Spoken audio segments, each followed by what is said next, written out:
আসসালামু আলাইকুম। কেমন আছেন সবাই? আশা করি সকলে অনেক ভালো আছেন। এটা আমার পেঁপে বাগান। তো আজকে ভিডিওটা মূলত পেঁপে বাগানের এই ঘাস সম্পর্কে। আমরা যদি এইভাবে পেঁপে গাছের গোড়ায় ঘাস রেখে দেই তাহলে এই পেঁপে গাছ কোনোদিনও ভালো হবে না এবং ভালো ফলন কখনোই আশা করতে পারবেন না বা হবেও না। এই জন্য আপনার ভিতরে ঘাস থাকুক, কিন্তু পেঁপে গাছের গোড়া থেকে 2 থেকে 3 ফিট পর্যন্ত পরিষ্কার করে রাখতে হবে সবসময়। ভিতরে ঘাস থাকুক সমস্যা নাই, কিন্তু গোড়ার 2 থেকে 3 ফিট সবসময়ের জন্য পরিষ্কার করে রাখতে হবে, না হলে এই পেঁপে গাছের থেকে ভালো ফলন আপনারা কখনোই আশা করতে পারবেন না।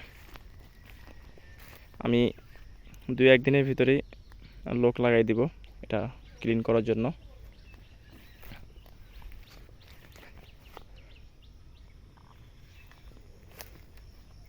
এটা ঘাস থাকলে হবে কি, আপনার ঘাসে সারটা খেয়ে ফেলবে এবং গাছের জোরটা কমে যাবে। অলমোস্ট গাছের জোরটা কমে যাবে, আপনি ভালো একটা সুফল পাবেন না, সার দিয়েও কাজ করতে পারবেন না।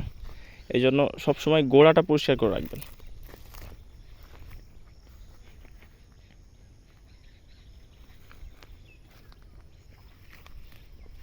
গোড়াটা পরিষ্কার করে রাখার চেষ্টা করবেন।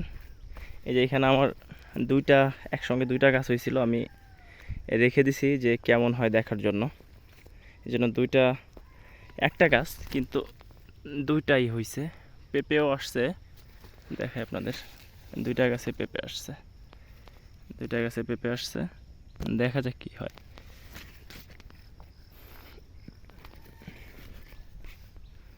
এগুলা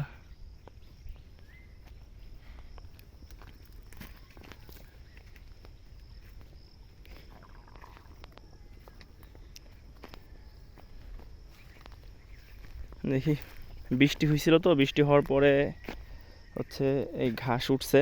এখন একটু মাটিটা শুকাইছে, এই মুহূর্তে নিড়াই দিতে হবে, না হলে আবার বৃষ্টি আসলে আবার জঙ্গল বেশি হয়ে যাবে।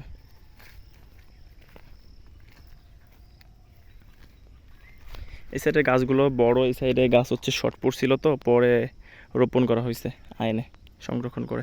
ওই সাইডে কিছু বড় আছে, মাঝে শর্ট পড়ছিল গাছ। এই সাইডে গাছগুলো বড় আছে। শেষ পর্যন্ত দেখতে হলে আমার চ্যানেলের সাথেই থাকবেন। আমি প্রতিনিয়ত ভিডিও আপলোড করব, আপনাদের আপডেট দেওয়ার চেষ্টা করব।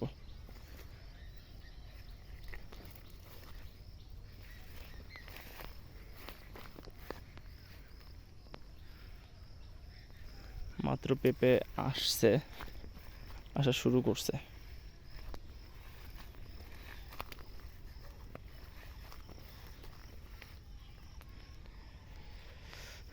আজকের মতো এই পর্যন্তই, দেখা হবে আবার কোন এক ভিডিওতে। ভালো থাকবেন সবাই। আসসালামু আলাইকুম।